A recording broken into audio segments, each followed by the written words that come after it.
Hello students. तो आज के लेक्चर के अंदर हम देखने वाले हैं कि असेंबली कंडीशंस और असेंबली के अंदर लूप्स किस तरीके से यूज होती है। तो उसके पहले हमें थियरी पढ़नी पड़ेगी कि क्या क्या चीज़ें इसके अंदर होती है पहले, ठीक है। तो अनकंडीशनल और कंडीशनल, उसके लिए कौन सी इंस्ट्रक्शन यूज की जाती है, उसके बाद इंस्ट्रक्शन को कंपेयर करवाने के लिए कौन सी इंस्ट्रक्शन यूज की जाती है, फिर लूप के अंदर मुझे इंस्ट्रक्शन या फिर कोड को भेजना है तो उसके लिए कौन सी चीज़ यूज होती है, ठीक है। तो वो कौन कौन सी चीजें इंस्ट्रक्शन हम यूज करने वाले हैं तो उसके बारे में आज के लेक्चर के अंदर हम देखने वाले हैं, ठीक है। तो स्टार्ट करते हैं। पहले तो असेंबली कंडीशंस एक्चुअली क्या होती है, जैसे कि हमारे सी लैंग्वेज के अंदर, ठीक है।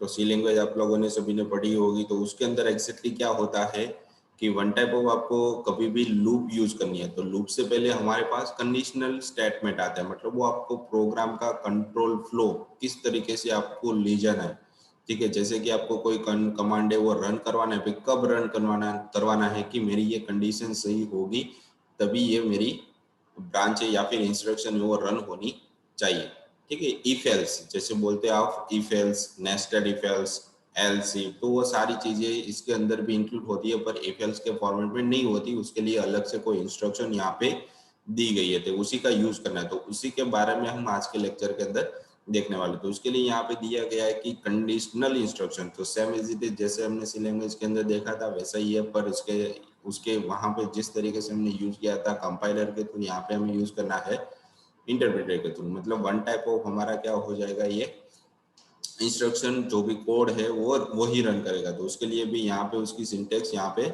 बदल जाती है, ठीक है। तो प्रोग्रामिंग, हर एक प्रोग्राम के लिए सिंटेक्स बदलती है, वैसे भी यहाँ पर भी सिंटेक्स उसकी बदल रही है। तो उसके पहले हमें उसकी थियरी पढ़नी पड़ेगी भी एग्जैक्टली होता क्या है, ठीक है, कंडीशनल इंस्ट्रक्शन के अंदर। तो देखते हैं कि conditional execution in assembly language is accomplished by several looping and branching instruction. मतलब जो आपकी कंडीशनल एग्जीक्यूशन होती है असेंबली लैंग्वेज के अंदर, वो पूरी करने के लिए उसके लिए बहुत सारे लूपिंग और बहुत सारे ब्रांच, मतलब इफ एल्स कंडीशन आपको दी गई है, ठीक है। This instruction can be change the flow of the flow control in a program. मतलब उसके लिए आपको प्रोग्राम का फ्लो किस तरीके से यूज करना है, तो उसके लिए यहाँ पे दो अलग अलग सिनारियो आपको दिए गए। Conditional execution is observe in two scenario in assembly language. तो असेंबली लैंग्वेज के अंदर दो तरीके से उसको डिवाइड किया गया है। फर्स्ट दिया गया है उसको अनकंडीशनल जंप, ठीक है। मतलब कहीं पर भी कंडीशन नहीं है और डायरेक्टली आपको कंडीशन से बाहर आ जाना है, या फिर उसको एक वापस जहाँ पे आपको स्टार्ट करना है एक बार रिपीट करवाना है तो वहां पे आप जा सकते हो। मतलब कोई भी वहां पे कंडीशन फिक्स नहीं है कि इसी तरीके से आप उसको यूज कर सकते हो। तो उसके लिए यहाँ पे एक जंप नाम की इंस्ट्रक्शन का यूज हम करने वाले हैं, ठीक है। तो इसके बारे में पहले देख लेते हैं कि एग्जैक्टली जंप करता क्या है, ठीक है। तो this is perform by the jump JMP, इसका भी एक शॉर्ट फॉर्म है JMP। ये हमारी वन टाइप ऑफ एक इंस्ट्रक्शन है, ठीक है, JMP instruction. Conditional execution often involve transfer of control to address of an instruction that does not flow the currently execution instruction, ठीक है। तो ये क्या कहना चाहता है कि हम जब कंडीशनल एग्जीक्यूशन बार बार करते हैं तो उस टाइम पे हमारा जो कंट्रोल का फ्लो होता है वो किस एड्रेस से कौन सी डेटा उठाने वाला है, मतलब कौन सी इंस्ट्रक्शन रन करने वाला है, ठीक है, वो करंटली हमें नहीं पता चलता, पर एग्जीक्यूशन के टाइम पे हमें वो कंडीशनल के बेस पे ही हमें पता चलेगा कि कहाँ से वो ब्रेक करेगा और कहाँ से वापस वो स्टेप रिपीट करने वाला है, ठीक है। तो ये टाइप होता है अनकंडीशनल के अंदर। मतलब आप कितनी भी लाइन बार बार रिपीट कर सकते हो, या फिर एक ब्रांच में से या फिर दूसरी ब्रांच, मतलब एक जंप आपने किया तो वहां से आप वापिस एक दूसरा जंप भी ले सकते हो। मतलब एक के अंदर एक जंप आप रख सकते हो। मतलब आप क्या बोल सकते हो कि जैसे आप नेस्टेड 4 बनाते हो, ठीक है, या फिर नेस्टेड इफ बनाते हो, तो वैसे ही यहाँ पर भी आप नेस्टेड JMP बना सकते हो, ठीक है। तो उसी तरीके से यहाँ पे आपको एक्सप्लेन किया गया है। फिर क्या दिया गया कि ट्रांसफर ऑफ कंट्रोल में बी फॉरवर्ड। तो देखो यहाँ पे क्या होता है एग्जैक्टली, आपका जो ऊपर का कोड है उसको भी आप रिपीट कर सकते हो। मतलब ट्रांसफर ऑफ, मतलब जो भी प्रोग्राम रन करने के लिए इंस्ट्रक्शन को पढ़ रहा है, कंट्रोल पढ़ रहा है, उसको आप ऊपर भी ट्रांसफर करवा सकते हो और नीचे भी, मतलब बैकवर्ड भी, नीचे भी आप रिपीट कर सकते हो और री एग्जीक्यूट आप करवा सकते हो उस स्टेप को। मतलब कोई भी कोड आप इनडायरेक्टली वहां पे रन कर सकते हो, ऊपर भी जा सकते हो, नीचे भी आप जा सकते हो। उसके वो लेवल पे डिपेंड करता है कि कौन सा पोर्शन आपको वापस रन करना है और कौन सा पोर्शन रन नहीं करना, बार बार रिपीट करना है। तो उस लेवल को आपको बार बार कॉल करवाना पड़ेगा। कौन सी इंस्ट्रक्शन वहां पे लगेगी? JMP। ठीक है, तो JMP जैसे ही लिखो, लेबल का नाम लिखो, तो ऑटोमेटिकली उस स्टेप पे वो चला जाएगा वापस। वो ऊपर भी जा सकता है, फॉरवर्ड भी जा सकता है, और इसके नीचे की लाइन में भी वो डायरेक्टली 2-3 लाइन स्किप करके भी जा सकता है। ठीक है, तो इसे बोलते हैं यहाँ पे JMP अनकंडीशनल जंप। ठीक है, उसके बाद आता है कि कंडीशनल जंप, मतलब फिक्स रहता है कि यहाँ से मुझे यहीं पे जाना है। ठीक है, और उसके बीच में जो इंस्ट्रक्शन आती है उसको वो स्किप नहीं करता। ठीक है, उसे बोला जाता है यहाँ पे conditional jump. This is perform by set of jump instruction, मतलब जे कमांड की मदद। यहाँ पे आपको जो दिखा दे रहा है कंडीशनल के पहले जे, ठीक है, वो आई नहीं है, जे है। ठीक है, तो जे डिपेंडिंग अपॉन द कंडीशन, मतलब कंडीशन पे डिपेंड करता है कि कौन सी चीज मुझे रिपीट करवानी है और कौन सी चीज मुझे रिपीट नहीं करवानी है। मतलब कितने स्टेप मुझे रिपीट करने हो, कितने स्टेप, मतलब कितनी इंस्ट्रक्शन मुझे रिपीट करनी हो, कितनी इंस्ट्रक्शन रिपीट नहीं करनी है। The conditional instruction transfer the control by breaking the sequential flow and they do it by changing the offset of value. मतलब वो कभी भी जो भी इंस्ट्रक्शन आपकी आती है, ठीक है, तो क्या करता है कि मुझे, मेरी कंडीशन अभी चल रही है, पर मुझे एक टाइम पे उसको ब्रेक करके बाहर आना है। ठीक है, मतलब इतना टाइम यहाँ पे रन होने के बाद या फिर उसकी कोई कंडीशन मीट होने के बाद मुझे वहां से डायरेक्टली बाहर बाहर आ जाना है डायरेक्टली। तो उसके लिए वो क्या करता है कि आईपी नाम के रजिस्टर के अंदर एक ऑफसेट जनरेट होती है, एक वैल्यू जनरेट होती है, जिसकी मदद से उसे पता चलता है कि इस स्टेप पे उसको वहां पे बाहर आ जाना है। मतलब जहां से उसने इंस्ट्रक्शन स्टार्ट की है वहीं पे उसको वापस भेज देना है उस कंट्रोल को। ठीक है, तो ये कंडीशनल जंप होता है, जिसके अंदर आप क्या कर सकते हो कि कहीं पर आपको कंडीशनल मीट हो रही है तो वहां से डायरेक्टली आप बाहर आ सकते हो। पर अनकंडीशनल के अंदर क्या होता है कि आपको उस स्टेप पे वापस जाना पड़ेगा और वहीं से सारी इंस्ट्रक्शन वो वहाँ पे रीड करेगा, उसमें कोई ब्रेक का ऑप्शन नहीं होता। ठीक है, तो ये दो तरीके की यहाँ पे कंडीशनल इंस्ट्रक्शन को यूज किया जाता है। उसके बाद आता है कि कंपेयर, मतलब दो अलग अलग ऑपरेंड को मुझे कंपेयर करवाना है, तो उसके लिए CMP कमांड का यूज होता है, जो अल्टरनेटिवली JMP के अल्टरनेटिवली JMP के फॉर्म में भी यूज कर सकते हो। मतलब आपको आता है अच्छी तरीके से तो कंपेयर CMP और JMP दोनों को आप यूज कर सकते हो, पर थोड़ा इसके अंदर चेंजेस है। ठीक है, तो क्या चेंजेस है उसके बारे में पहले हम देख लेते हैं कि CMP मतलब कंपेयर। ठीक है, तो CMP instruction compare two operand, मतलब दो अलग अलग तरीके के वेरिएबल को कंपेयर करने के लिए यूज होता है। It is generally used in conditional execution. ठीक है, तो ये कब यूज होता है कि ये कंडीशनल है, अनकंडीशनल के अंदर इसको यूज हम नहीं कर सकते।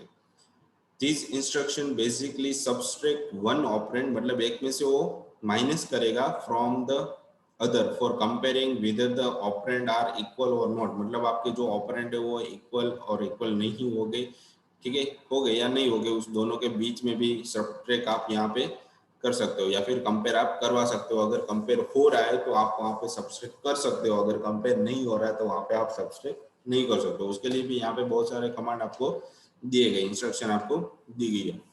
It does not disturb the destination और सोर्स ऑपरेंड, मतलब जहाँ पे आपको पहुंचना है, ठीक है, मतलब जो भी आपको आंसर चाहिए और स्टार्टिंग पॉइंट जो रहता है उसको वो कोई भी तरीके की चेंजेस नहीं करता, मतलब वो डिस्टर्ब नहीं करता वन टाइप ऑफ।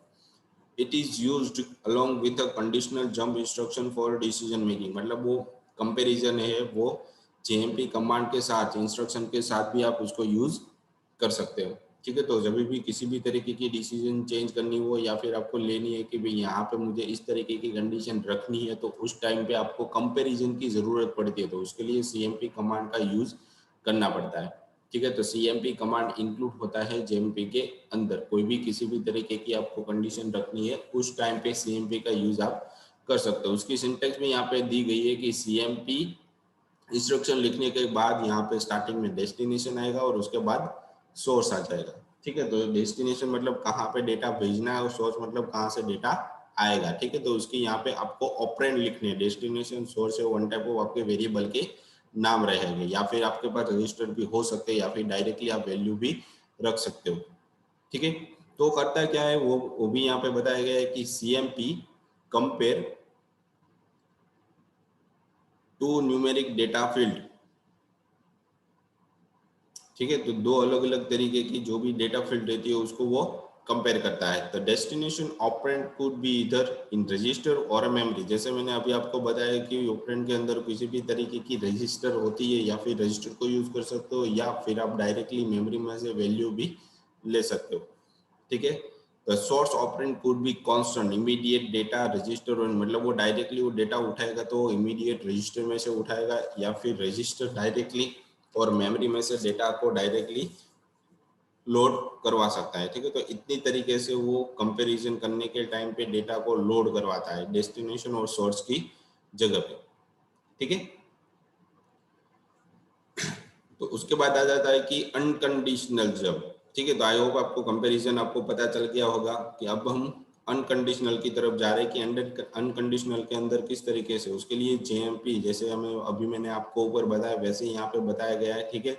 और वही स्टेप यहाँ पे रिपीट हो रहे हैं, पर थोड़े से ही रिपीट है। उसकी सिंटेक्स यहाँ पे आपको दी गई है और उसके बाद उसकी कमांड भी किस तरीके से लिखनी है वो भी यहाँ पे आपको दी गई है, ठीक है। तो यहाँ पर उसकी कमांड है तो उसको भी हम देख लेंगे। तो ये जो ऊपर हमने थियरी पढ़ी थी वही चीज है, ठीक है, वही है। तो conditional execution often involve transfer of control address of an instruction that does not follow the currently executing instruction. जो हमने अभी मैंने ऊपर आपको बताया था वही चीज होती है। ट्रांसफर ऑफ कंट्रोल में भी फॉरवर्ड वो आगे भी जा सकता है या फिर पीछे भी री एग्जीक्यूट स्टेप को कर सकता है। तो उसके लिए यहाँ पे सिंटेक्स आपको दी गई है जेएमपी और उसके बाद लेबल, जैसे मैंने आगे आपको बताया था कि कहाँ पर आपको कहाँ से डेटा को या फिर इंस्ट्रक्शन को रिपीट करवाना है, ठीक है। तो उसके लिए यहाँ पे आपको बताया गया है कि लेबल, ठीक है। तो उस लेवल पे वो ऑटोमेटिकली वहाँ पे चला जाएगा, ठीक है। तो एग्जांपल के फॉर्मेट में यहाँ पे देखो मूव एक्स और 0 0, तो यहाँ पे क्या हो रहा है कि इनिशियलाइजेशन के फॉर्मेट में वन टाइप ऑफ एक 0 है वो एक्स नाम के रजिस्टर के अंदर स्टोर हो रहा है, ठीक है। तो इस तरीके से आपको बताया गया, मतलब जेएमपी और उसके बाद यहाँ पे आपको जेएमपी की जो भी इंस्ट्रक्शन है वो बाद में आपको मैं दिखा रहा हूँ, ठीक है, अभी लास्ट में। तो उसके अंदर हम सारा कुछ देखने वाले हैं। तो ये अनकंडीशनल जंप था। फिर है कि कंडीशनल, तो अनकंडीशनल के अंदर सिर्फ आप जेएमपी की मदद से ही सारा कुछ बना सकते हो, ठीक है। मतलब आप कहीं पर भी ऊपर नीचे बैकवर्ड फॉरवर्ड कहीं पर भी आप जा सकते हो, ठीक है। और उसके बाद आ जाता है कि कंडीशनल, कंडीशनल मतलब आपको क्या चेक करवाना है उसके अंदर, ठीक है। अगर मेरा ये कंडीशन या फिर कंपैरिजन मीट हो रही है तो मुझे यहाँ पे जाना है, और मीट नहीं हो रही है तो यहाँ पे नहीं जाना है। ऊपर भी जा सकते हो या फिर नीचे भी जा सकते हो, वो आपके किस पे डिपेंड रहता है। कंडीशनल की जंप की मदद से सारा कुछ डिसाइड कर सकते हो। तो उसके लिए यहाँ पे आपको बहुत सारे इंस्ट्रक्शन भी दिए गए, ठीक है, बाद में देखेंगे। तो उसका हम पहले तो देख लेते कि भाई क्या होता है exactly. If some specified condition is satisfied in conditional jump, मतलब जैसे हम इफ कंडीशन लगाते हैं कि मेरी ये कंडीशन मीट हो रही है तो उसके अंदर इस तरीके से ये सारी इंस्ट्रक्शन रन होनी चाहिए। वैसे ही यहाँ पर क्या होता है कि अगर मेरी कोई कंडीशन रन हो रही है तो वो कोई दूसरे लेवल पे उसको भेज देगा और वहां पे वो सारे इंस्ट्रक्शन रन करेगा। अगर ये इंस्ट्रक्शन मीट नहीं हो रही हो तो एल्स के अंदर जाएगा और उसको वो वापस दूसरे लेवल पे भेज देगा, या फिर वो अपवर्ड भी भेज, ऊपर भी भेज सकता है और नीचे भी भेज सकता है, दोनों में से कोई भी जगह पे वो भेज सकता है। इसलिए इसको अनकंडीशनल या फिर कंडीशनल जंप की मदद से अनकंडीशनल को भी आप सेटिस्फाई कर सकते हो। मतलब आपकी जो भी कंडीशन हो अच्छी तरीके से आप उसको प्रॉब्लम को सॉल्व कर सकते हो। उसके बाद लिखा है control flow is transfer to target instruction, ठीक है। मतलब आपका जो प्रोग्राम होता है उसके अंदर आपको कहाँ पे उसको कंट्रोल फ्लो को भेजना है वो सारा कुछ डिसाइड रहता है ये जेएमपी की मदद से। तो उसके लिए यहाँ पे बहुत सारे न्यूमेरस कंडीशन आपको दिए गए हैं। उसके लिए कौन कौन सी इंस्ट्रक्शन डिस्क्रिप्शन उसके फ्लैग रजिस्टर कौन कौन से होते हैं वो सारे यहाँ पे बताए गए। तो यहाँ पे देखो JE और JZ, ठीक है, मतलब वो इक्वल होगा या फिर 0 होगा। तो जंप इक्वल और जंप 0, अगर ये कंडीशन मेरी मीट हो रही है तो फ्लैग मेरा टेस्ट हो जाएगा, जेब के अंदर स्टेटस चेंज होगा, जैसे चेंज होगा तो वापस उस जगह पे मुझे वो जहाँ पे लेबल दिया है वहाँ पे मुझे भेज देगा। फिर है कि JNE मतलब जंप नॉट इक्वल, मतलब जो जंप है वो मीट कंडीशन आपकी मीट नहीं हो रही, मतलब जंप नॉट 0, तो जेएफ के अंदर भी वापस स्टेटस 0 हो जाएगा या फिर इसके अंदर 1 हो जाएगा, ठीक है। तो दोनों के अंदर अल्टरनेटिव यूज आप कर सकते हो। फिर JG मतलब जंप ग्रेटर, अगर बड़ा है तो वेरिएबल के आपने वेरिएबल के साथ आपने कंपेयर किया तो वो बड़ा है तो क्या कर देगा कि आगे भेजेगा, अगर नहीं है तो उसका भी यहाँ पे क्या JNLE जंप नॉट लेस और इक्वल, मतलब वो कम भी नहीं है और इक्वल भी नहीं, मतलब बड़ा है, ठीक है। तो ये दोनों अल्टरनेटिव्स इसके यूज किए जाते हैं। तो उसके भी यहाँ पे फ्लैग टेस्टेड होगी, उसके लिए बहुत सारे टेस्टेड दिए गए हैं कि OF, SF, ZF, ठीक है। तो इतने तरीके के अलग अलग तरीके के आपको यहाँ पे फ्लैग टेस्टर के लिए दिए गए, ठीक है, जो बैकएंड में सारा कुछ डेटा को सेट करके रखता है। फिर उसके लिए अलग से बताया गया कि JGE, जंप ग्रेटर और जंप इक्वल और जंप नॉट लेस, मतलब वो कम भी नहीं है और ज़्यादा भी नहीं है। उसी तरीके से यहाँ पे नीचे भी बताया JL, जंप लेस, मतलब वो कम है, ठीक है। JNJE, ठीक है। तो इस तरीके से फिर उसके बाद बताया गया JLE और JNG, जंप लेस, ठीक है। तो वैसे यहाँ पे उसके ऑप्शन भी यहाँ पे सेट करके आपको दिए। तो इस तरीके के कंडीशनल आपको, मतलब कोई भी कंडीशन सेटिस्फाई करनी है तो उस इसी में से कोई कंडीशन आपको यूज करनी पड़ेगी। तो इसी तरीके के बहुत सारे कंडीशनल जंप आपको दिए गए, ठीक है। यहाँ पे तो मैंने सिर्फ आपको बेसिकली यहाँ पे बताया हुआ है, ठीक है। तो इसकी थोड़ी लूप के बारे में भी हम पढ़े। तो ये सारी हमारी कंडीशनल जंप थी, मतलब इफ एल्स जैसे मैं बता रहा हूँ तो वैसे ही यहाँ पर भी कंडीशनल जंप होती है। उसके बाद लूप, तो लूप को किस तरीके से वापस रिपीट किया जाता है, ठीक है, वो भी यहाँ पे आपको बताया गया। तो लूप मतलब वन टाइप ऑफ आपको बार बार कोड को रिपीट करना है, और कहाँ से रिपीट करना है तो यहाँ पे आपको दिया नहीं गया। जैसे आप सी लैंग्वेज के अंदर व्हाइल लूप, फॉर लूप और डू व्हाइल लूप यूज कर सकते हो, तो उसके अंदर आपको तीन चीजों की जरूरत पड़ती है कि कहाँ से स्टार्ट करना है, कहाँ तक जाना है, और कितना प्लस प्लस आपको वहां पे करवाना है या फिर माइनस माइनस करवाना है। तो यहाँ पे ऐसा कुछ नहीं होता, उसके लिए यहाँ पे अलग से आपको सारे कमांड दिए गए, ठीक है। तो वही यहाँ पे आपको यूज करने पड़ेंगे। तो उसके लिए लूप थोड़ी बहुत चेंज हो जाती है, यहाँ पे उसकी सिंटेक्स बदलती है, बाकी लॉजिक तो वही का वही रहता है, ठीक है। तो उसकी सिंटेक्स पहले हमें समझनी पड़ेगी कि वो एग्जैक्टली क्या कहना चाहता है। तो यहाँ पे देखो जंप, तो jump instruction can be used for implementing loop, मतलब लूप को आपको असेंबली प्रोग्रामिंग के अंदर इम्प्लीमेंट करना है तो उसके लिए JMP कमांड का यूज आप कर सकते हो। For example the following code snippet can be executing loop body 10 time, मतलब वो 10 बार एक ही तरीके की बॉडी को रिपीट करवाता है। तो उसके लिए यहाँ पे आपको बताया गया, देखो सिंटेक्स मूव CL, मतलब CL नाम का आप एक वेरिएबल है, उसके अंदर स्टार्टिंग वैल्यू दी गई है 10, ठीक है। जैसे ही L1 के अंदर आएगा मतलब ये आपका लेवल हो गया, और उसके अंदर ये सारा कोड पड़ा हुआ है, तो अंदर एंट्री करेगा, लूप की बॉडी यही है। तो उसने क्या किया कि एक डिक्रीमेंट कर दिया, CL के अंदर पहले 10 था तो उसको 9 कर दिया, वापिस वो जंप करके कहाँ पे चला जाएगा, L1 के पास, ठीक है। यहाँ पे जैसे आएगा तो वापिस वो डिक्रीमेंट कर देगा, 8 हो गया तो वापिस वो रिपीट होके L1 के पास हो जाएगा।